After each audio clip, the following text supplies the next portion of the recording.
How to add another phone to find my iPhone. Hello everyone, I am Bishaka and welcome to our channel. I will take you through the step-by-step process on how to add another phone to find my iPhone.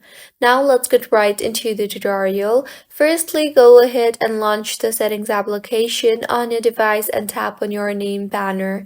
You will see the option for Find My. Tap on that and then tap on the Find My iPhone option there.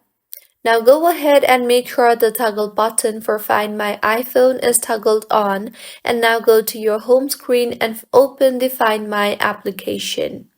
Here tap on the People option and then tap on the plus icon you see there, and then tap on the Share My Location option.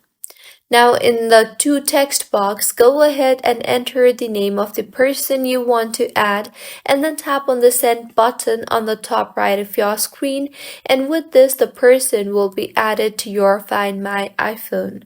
So this is how you can add another phone to Find My iPhone. If you find this tutorial helpful, please make sure to like the video and do subscribe to our channel for more contents like this. Thank you for staying with us until the end.